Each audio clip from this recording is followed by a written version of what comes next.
From the studios of Postscript Media and Canary Media. I'm Shail Khan, and this is Catalyst. It would take, honestly, less than just a couple of $1 billion per year to do solar geoengineering, which is a fraction of what it would take to scale up CDR solutions. This week, planetary scale natural systems hacking. That's right, we're talking about geoengineering.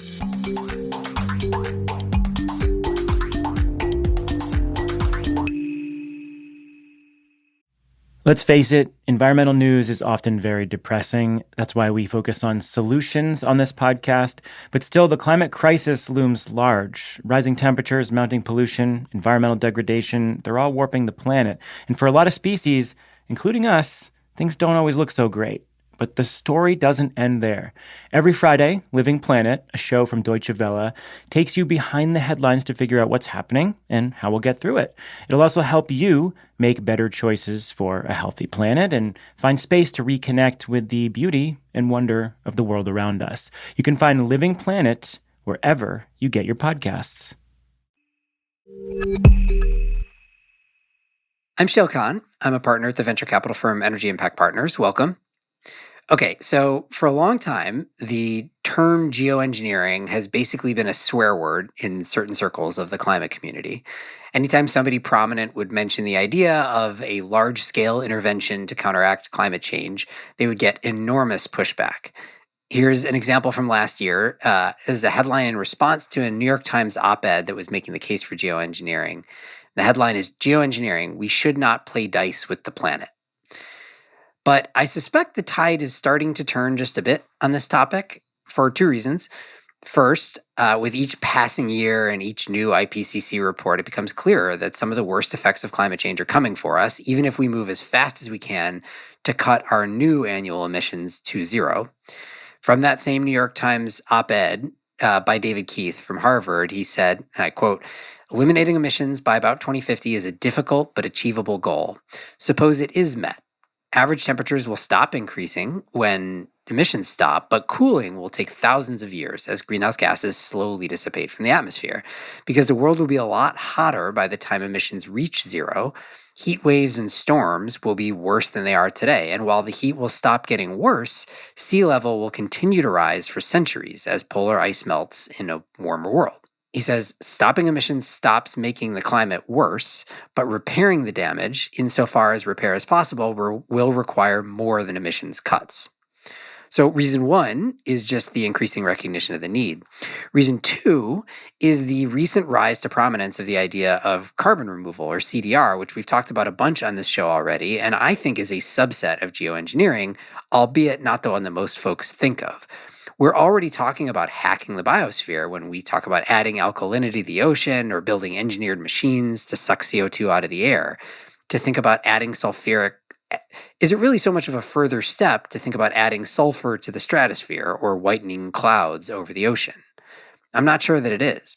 Moreover, this conversation that you're about to hear illuminated a couple of points for me that I think are worth highlighting at the front, which is that the cost of solar geoengineering in theory, is a tiny fraction of the cost of having the same impact on temperature that you would get out of carbon removal. Specifically, you might be able to get about 0.5 degree Celsius of global cooling out of stratospheric sulfur injection for a couple of $1 billion, which is nothing, basically, comparatively.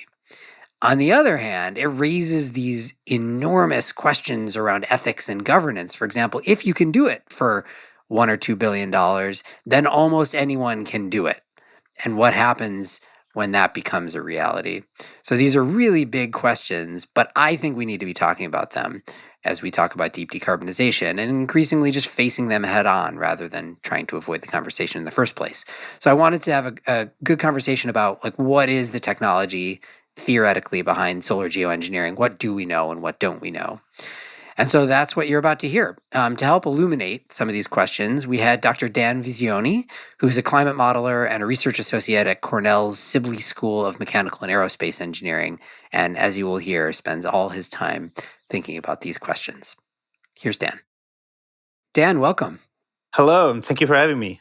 I'm excited to talk to you about geoengineering, and I want to start with definitions. When you talk about geoengineering, what is it that you mean? So what I mean, I tend to go by what the IPCC definition is, which is geoengineering is any kind of deliberate large-scale intervention into the climate system. People that do actual engineering might think of geoengineering as engineering of the earth, but that's another thing. But what we mean is what the IPCC means, which is, yes, exactly Is that. it not then a form of geoengineering like what we are doing so it is like a coal power plant not a form of geoengineering, right? Just in the wrong direction?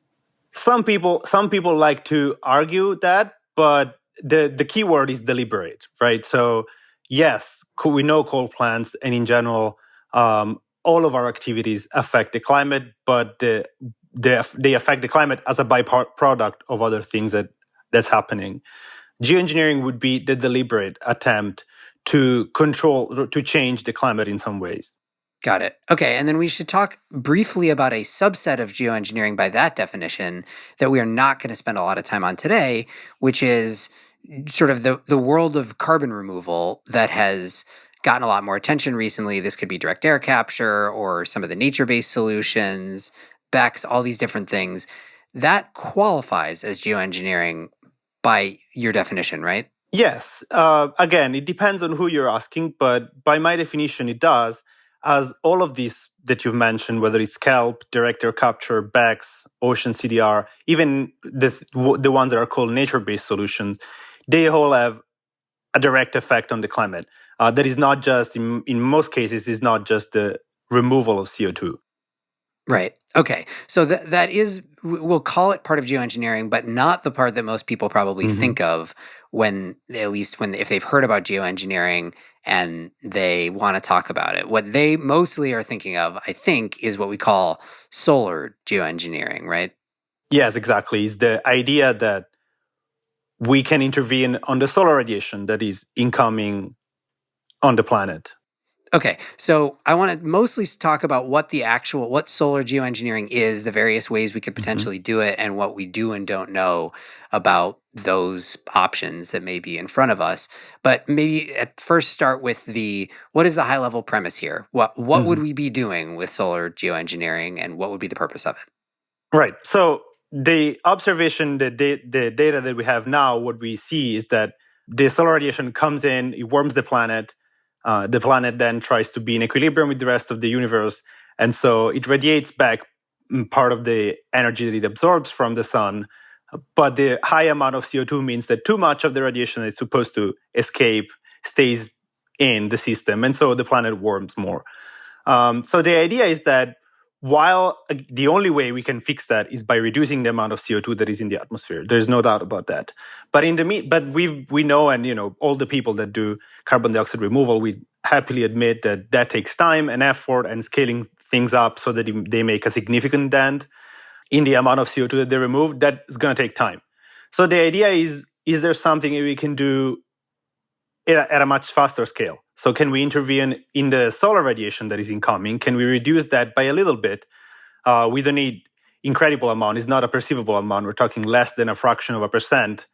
But can we do that so that the planet warms up a bit less to begin with? And so we don't experience the effect of the global warming too much.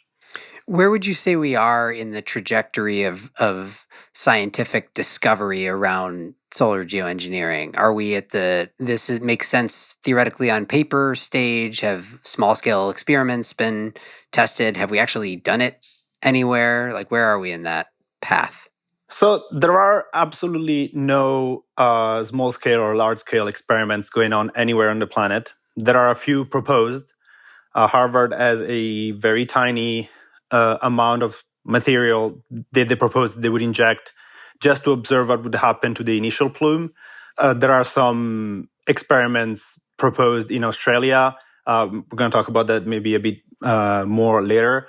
But in general, there are no human-made experiments. What we have, and a lot of our understanding comes from what we can observe from the natural world and what we call natural experiments. So of the main method that is actually the first one that people thought about already in the 80s, because again, they observed it, is that we know what happens to the planet after big volcanic eruptions. Aside from the ashes are a bit tricky, and they, in case there's like very, very big eruptions, they're actually the problem. But for moderate eruptions, like the one that we've seen in the last 2,000 years, the key thing is that they emit sulfate, and they emit sulfate directly into the stratosphere because they have this massive power. So they push a lot of material up into the stratosphere. And this sulfate, this SO2 gas, tends to oxidize and produce sulfate aerosols. And the sulfate aerosols in the stratosphere, they can stay a lot longer than they would in the troposphere. In the troposphere, there are clouds, there are turbulent processes.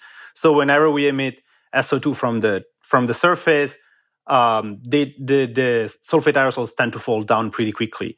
On the other hand, when these sulfate aerosols are in the stratosphere, they stay for 1 year or longer. And so we have observed in past volcanic eruptions, Pinatubo in 1991, other 3 or 4 that have been in the 20th century, that they have cooled the planet for 1 or 2 years after the eruption in a measurable way. And so the idea that some scientists have had already again in the 80s, and then Paul Crutzen, a Nobel Prize for Chemistry for discovering the ozone hole together with other people. And he wrote a paper in 2006 where he kind of took the idea out of the shadow and out of the weird proposed ideas that nobody ever took seriously in a way, and kind of said, well, if we don't get our act together and if we don't manage to reduce CO2 emission, this might actually be the only way in which we can cool down the planet for a certain amount of time in a very quick way. So that's when we talk about experiments, that's the kind of experiments we think about. Volcanoes, for other kind of solar geoengineering, there are other natural experiments that we can think of as well. Okay, so we'll talk about some of the other methods of solar geoengineering, but let's stay on this one for a minute. So this is stratospheric aerosol injection. It's mimicking volcanoes, basically. Mm-hmm. Would we, if we say we were to do this, is there a sense of how much we would need to do to have an impact on a global scale? Yeah, so we know because we've seen volcanic eruptions. And so roughly, for instance, the biggest one of the 20th century, Mount Pinatubo, that erupted in 1991, it injected in the stratosphere roughly around 10 teragrams. That's 10,000 megatons. And it cooled the planet in the year or so after by a bit less than half of a degree. So we kind of have that idea to start. And then, of course, we have climate model to tell us. So now that number is not a number that's going to say that much to many people.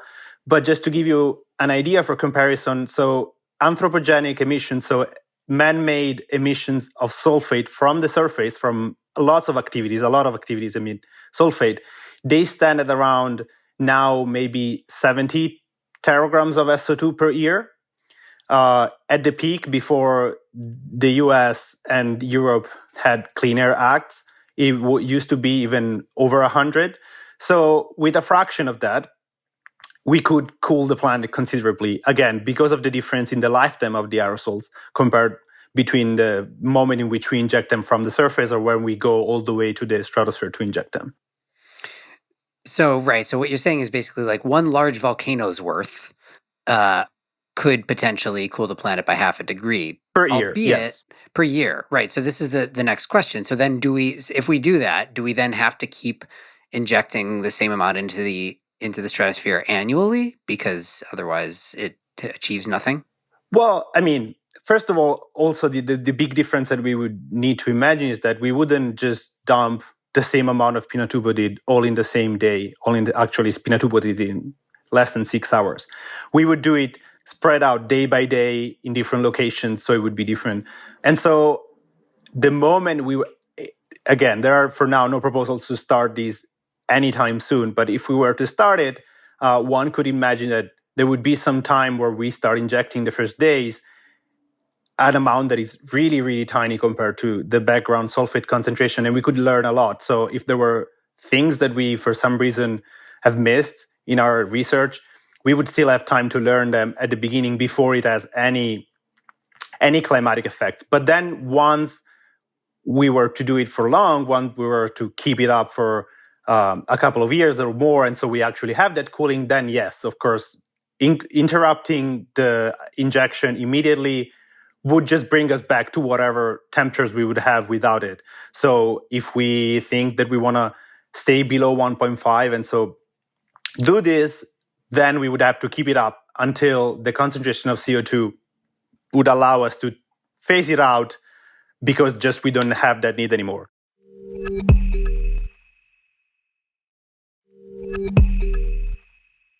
Okay, and then I think the question everybody would ask and will ask if we ever consider doing this seriously at the global scale is, what are the side effects that this might have on ecosystems on the planet, right? A large volcanic eruption, even ash aside, obviously has a big impact on surrounding communities and ecosystems.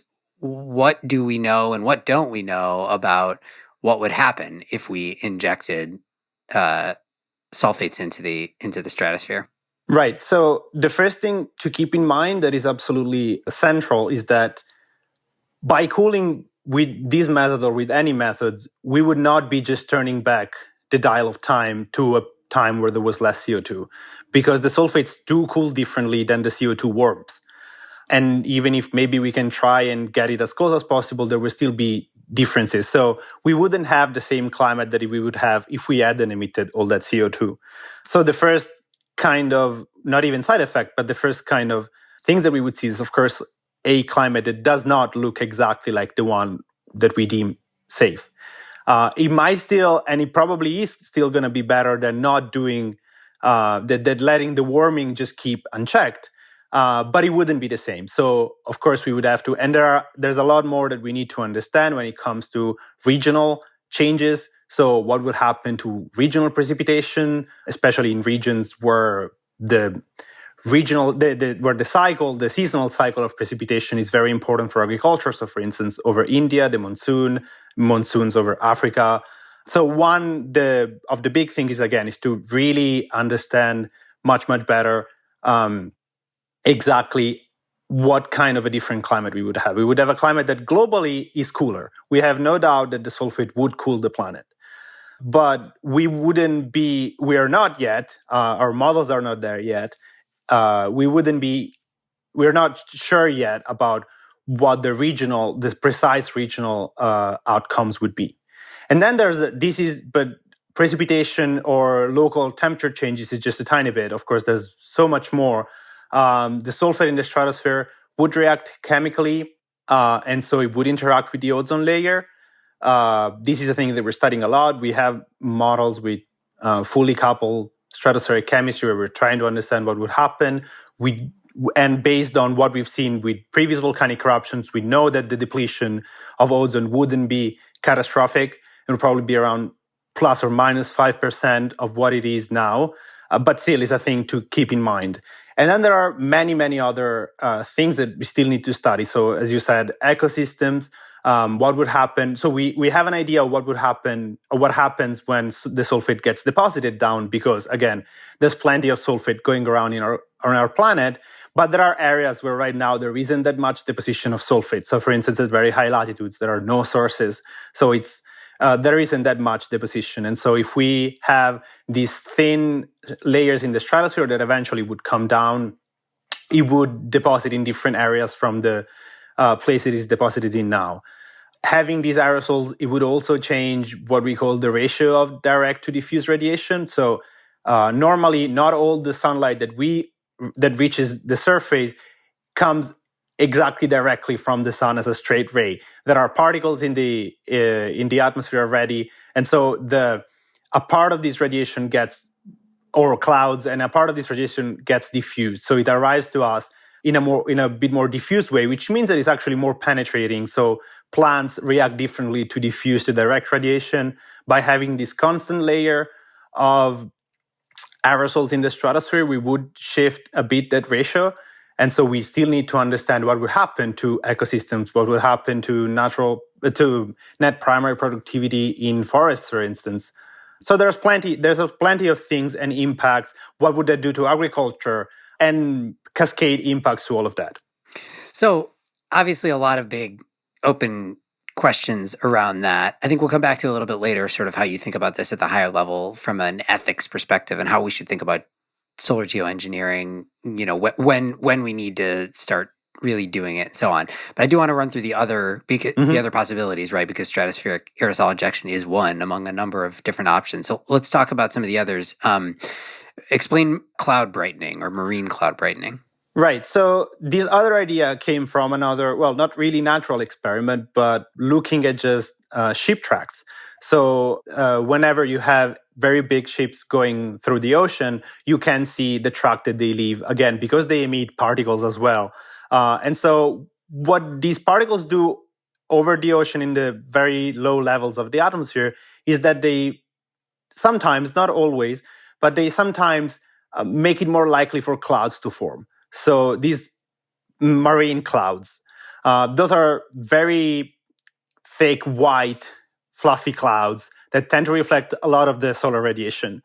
And so there have been observations and studies looking at this very tiny scale effect of ship tracks. And so the idea for this has been, can we kind of make it more likely for this cloud to happen, in particular by seeding low-level clouds with sea salt. So you don't even need other particles. You wouldn't need sulfate in this case. You would just take the seawater that you have and kind of spray it up. The water vapor would disappear, and then you would have these tiny salt aerosols that are the nuclei of clouds. Clouds don't just form, most of the times they don't just form by themselves just out of water, but they do need a cloud nuclei, so a solid particle over which the water can kind of coagulate. So the idea is whether we could do something like that and spray these salt particles and have more clouds and try to cool the oceans a little bit. Now, the issue with this is that we don't have the same large-scale experiments. So there's a lot less we understand about cloud formations in the lower atmosphere. We're not sure what the correct size of these aerosols would be. We are not sure whether we could actually scale this up again. The fact is that with sulfate in the stratosphere, the circulation itself helps us by spreading the aerosols everywhere, and we know that it does. When you are that low down, you would really need to do it locally, and so there's plenty of doubts in that case over whether it could perceivably change global temperature. Maybe it could be used to mitigate heat waves, for instance, protect coastal environments. That could be a solution, but there's a lot more that we need to understand in that case. Okay, so that's category 2, marine cloud brightening. Let's talk about some more wacky, wild ideas. Putting mirrors in space. What might that look like? Well, that would look like, in a way, very close to what the sulfate would do. It would be a very global intervention. Again, you wouldn't need that much. These phase mirrors, there would not be something that we can see. It wouldn't be like another moon. But they would be there, and they would prevent part of a fraction of the solar radiation from coming in. In that case, aside from having the same issues that stratospheric aerosol injection have about the difference of a climate with high CO2 but less solar radiation, there's also the technological problem of we have no idea in the short term, which is the thing that we're kind of concerned about with right now. And in the short term, I mean the next 50 years. It is very unlikely that in the next 20, 30, 50 years, we could scale up space industry in a way that would allow us to have large, gigantic, controllable space mirrors at L2. So at the Lagrangian point where the gravity of the sun equals the one of the planet, so we wouldn't really need that much effort to keep the space mirrors there, but we still need to carry them there. And for now, we have no clue how to do that.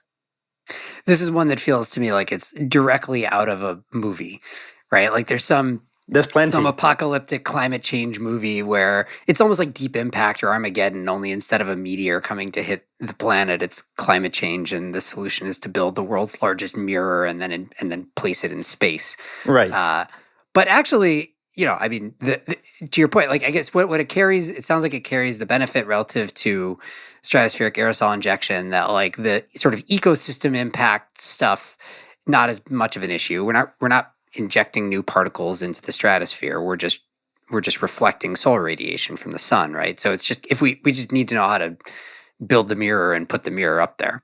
Yes, indeed. I mean, in an ideal world where we have such a technology, is probably also, in my mind at least, a world where we have also managed to scale up carbon dioxide removal enough that we don't need it in many ways. But sure, for the sake of comparison, it is true that it would have less ecosystem impacts than putting other particles in the atmosphere. Okay, and then I think there's at least one more category to talk about, which is cirrus cloud thinning. Mm-hmm. Tell us about that one. Cirrus cloud thinning is even more complicated and is, again, about clouds more than it is about aerosols. So not all clouds help cool the planet. The clouds that we see when we see satellites photos, the ones that are mostly over the oceans, those are white, fluffy, and they reflect solar radiation. But there are also clouds much higher up in the troposphere where the temperatures are much, much, much lower, that are actually made of ice crystals. And these ice crystals they're invisible, they're transparent to solar radiation, but they're not transparent to infrared radiation, so the radiation that comes out of the planet. And so they do contribute to the greenhouse effect. They do trap part of the radiation. But the main issue is that we're really not sure how much. We know that from our models and from observation that they do, but we really still have had a hard time figuring out really the magnitude of the warming that is produced by the cirrus clouds. But assuming that we knew that, the idea is that could we reduce somehow the concentration of these cirrus clouds, these ice clouds in the upper troposphere, by seeding them in a way that it makes it's quicker for them to fall out and disappear. And in this case, really, we are still at a point where we're trying to understand whether we get the physics right, whether we understand the physics right, whether all the processes that we assume are there. And so there's really, it's much more in the realm of interesting, but almost impossible to test in a way. So stepping back then, what is your sense of where we are in the state of research on solar geoengineering, on all these approaches? Is there active progress being made to better understand each of them individually and the challenges and the risks that they carry? Is it such a backwater that there's, that the state of our understanding is fairly stagnant? Like, what's needed for us to get to the point where we could at least say, with some measure of certainty, here's what it would take for us as a global community to make the decision to do one of these things, and here's the ramifications of doing so? So I would say that my personal perspective on this subject, I started my PhD in 2015, so now 7 years ago, and I immediately got interested about this. And at the beginning, I really feel like I've seen the shift in the last 7 years from the very beginning when people were like, are you sure you want to study this? This is really not going anywhere. And also people don't really like to talk about it. And now in the last 2 years, a lot more people, a lot more scientists as well, they kind of got on board, if not with the idea itself, with the knowledge that we need to study the idea. And I've also seen incredible progress. There's really feels like it's a field where there's so much to research and there's so much being done, even though it's a tiny fraction of all the climate change research going on. But still, I do think that there have been incredible advances in the last few years in our understanding, and we are definitely getting more people on board that are interested in looking into this. So people that are interested about ecosystems, so ecologists, biologists, health experts that are interested in understanding how would the temperature change regionally and what would the impact be on the transmission of disease. So there's a lot of people that are now figuring out that this is not just a thing being proposed for the sake of it, but actually maybe something that needs to be considered seriously. It doesn't mean that all of these people are endorsing it. It could be that most of these people are figuring out, oh, let's find the thing that is going to make us say this is impossible to do because it's going to destroy X.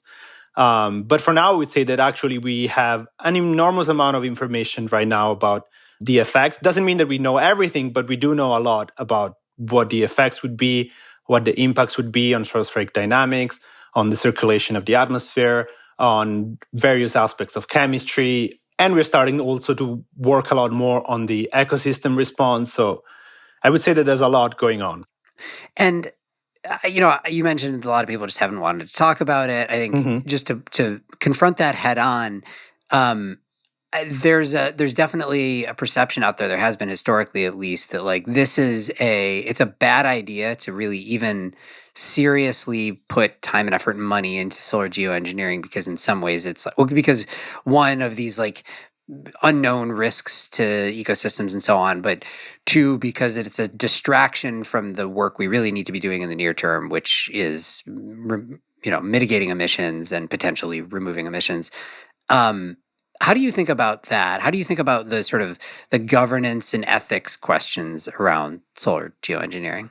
Right, that's an excellent question. Up to now, I've only talked about the technical part, and that's interesting, is the thing I'm most focused about. But yes, it's impossible to talk about solar geoengineering without really tackling head on all of the ethical and governance issues that are connected to it.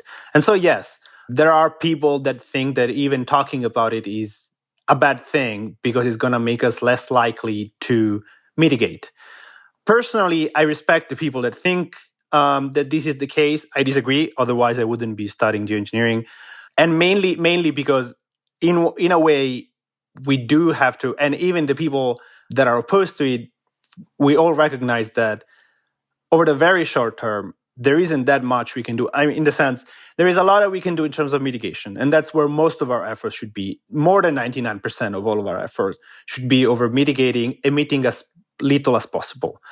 But now we do know, and the IPCC and all of the countries in the world have signed up to the Paris Agreement, saying that we should really try to avoid hitting 2 degrees above industrial, possibly even 1.5, which is incredibly close. And so starting from there, to me, it sounds very wrong in a way, and I would say at least weird, to acknowledge the fact that we are basically, as many people say, in an emergency, and we have maybe 20 years or even less before we reach 1.5, and the only thing that we want to do is mitigate, which is going to be, again, the only thing that we will need to do in the long term. But what about now? What about if the unknowns that there are in the climate that we're heading towards? We do know that there are tipping points, there are points in the climate system in some location that might be much more sensible to this 1.5 increase, the Arctic in particular, permafrost thawing, Amazon, that there's plenty of stuff that we know are dangerous, that we know the danger is looming there. And we don't know whether the real danger is going to come at 2 degrees or 2.1, but we shouldn't even find out in this sense. We should have, for sure, what I think is that for sure, while we put most of our efforts into mitigate, we should have this option ready in case we realize there is no other way to avoid warming. And what is your, obviously, back to our original point about the sort of carbon removal falling under the category of geoengineering, that world has gained a ton of steam over the past few years. And I think more and more people have sort of gotten comfortable with the idea that maybe over the next 10 or 20 years, we're going to need to start doing some big engineered solutions like direct air capture. We might be doing some big semi-nature-based interventions like BECCS, or converting biomass to biochar or bio-oil. We might, grow big kelp farms and sink them to the bottom of the ocean. All of that stuff has sort of, I don't know, maybe it's not there yet, but it seems to have sort of jumped over the chasm from the we shouldn't be thinking about this at all to, okay, we're going to need this as part of a portfolio. Do you think that the solar geoengineering just sort of follows behind that? It's like the next logical step in that progression? From a temporal point of view, I would say that it comes before. When we talk about scaling up CDR, and when we really go and look at the numbers that we would need, not the numbers that we assume, but the numbers that we would actually need to scale up to, those are really huge. And so all of them and all the things you mentioned, I have confidence that most of them will be scaled up in one way or another, but whether they will be scaled up in a way to make an actual dent into the CO2 concentrations and emissions, because on top of all of this is also assuming large cuts in emissions, right? So I am confident that I'm 100% sure that CDR, it is going to be a long-term part of the solution to help us really be at zero emissions. I'm just pretty unsure whether that's going to happen, as I said, in 20 years. I would say that I would be very careful into assuming 20 years, and I would be more comfortable imagining a scale of maybe 50 years. And now, if we were having this discussion 50 years ago, but with the technology of now, we could say, well, we have the time. We should just work really hard and try to scale those up. But now we're not there. We are less than 0.3 degrees away from 1.5. And, the carbon budget is running out. You can put it however you want. But there's really something that I think will need to be done in the next 20 years. And I do not think personally that in 20 years are going to be enough to scale CDR solutions in a way that would really make an impact. So solar geoengineering comes at that point. It comes at the point where we realize that we can scale CDR, but slowly, and it's going to take a lot of effort, and that we need to do something in the in-between. We need to do something to do what we call, in a way, peak shaving. So we are, in the best of worlds, we only have this risk of maybe overshooting this 1.5 target that the Paris Agreement decided on, and maybe for a short amount of time. There could be decades. It could be multiple decades, honestly, even, depending on how things go. What do we do then? What do we do when we hit 1.5? And it could be that solar geoengineering could be the solution that allows us to stay below 1.5 while we do all of the other stuff that is absolutely necessary. Yeah, there's also a cost to society question that would be interesting. I can't do this math off the top of my head, but so as you said, sort of the theory with stratospheric aerosol injection is to get 0.5 degree Celsius of warming mitigation takes the scale of roughly one big volcano injected annually. I wonder how the cost, who knows what the exact cost is, but how the theoretical cost of that would compare to the cost of doing enough CDR to impact 0.5 degree Celsius. I presume that would be far more expensive. It's so, the scale from an economic point of view, it's so staggeringly different that is one of the reasons why it's almost impossible to include solar geoengineering in economic model, is that it's so cheap. From a purely economic perspective, it's incredibly cheap. There are some people that have worked on this a bit. We actually have a paper that we submitted just last week about this as well.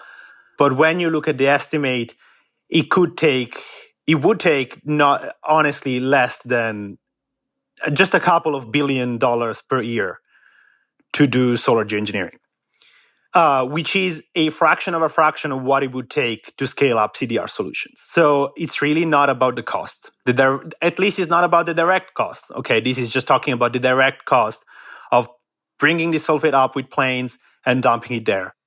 So the other related question, I think, to the sort of broad ethical question around when should we be thinking about doing it is governance of it. Like who would be in charge of deciding about solar geoengineering? Who should be in charge?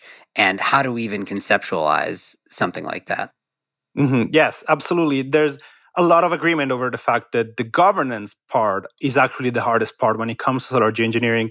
In general, the way in which this question is framed is whose hand would be on the thermostat? If we have this option of cooling, who gets to decide how much to do?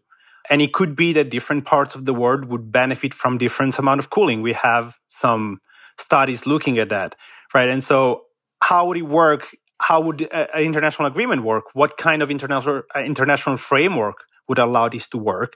And if you think that there's no possibility for an international framework, does that open the road to single actors doing it?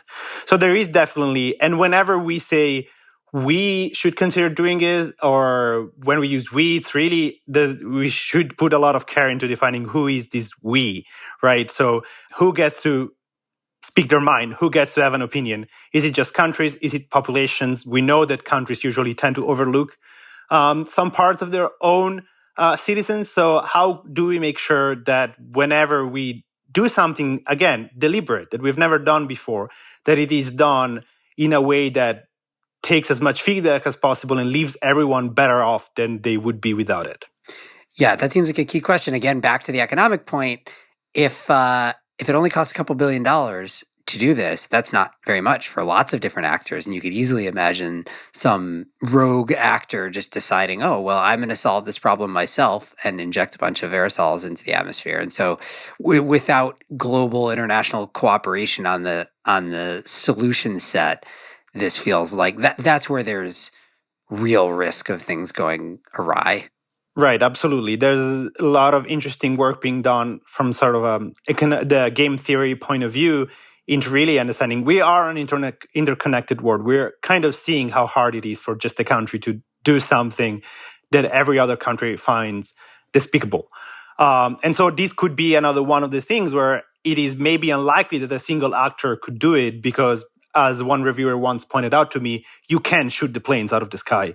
Okay, well, more questions than answers at this point, but it sounds like increasingly some answers coming. So we'll talk about it again. But thanks so much for doing this, Dan. This was great. Absolutely. Thank you so much for having me. Dan Visioni is a climate modeler and research associate at Cornell University's Sibley School of Mechanical and Aerospace Engineering. What did you think of today's show? I suspect this one will probably get a lot of reactions. So if you didn't like it, keep your views to yourself. I'm just kidding. But if you particularly liked it, then go over to Spotify or Apple Podcasts and leave us a rating and review. This show is a co-production of Postscript Media and Canary Media. Find the show on Twitter at @CatalystPod. You can also find me, Postscript, and Canary there.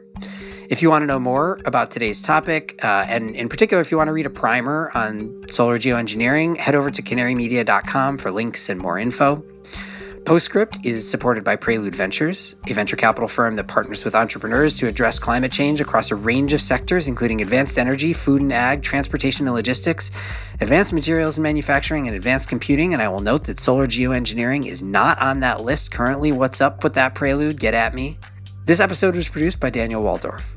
Our executive producer is Stephen Lacey. Mixing by Greg Vilfrank and Sean Marquand. Theme song by Sean Marquand. Our managing producer is Cecily Meza Martinez. I'm Shail Khan, and this is Catalyst.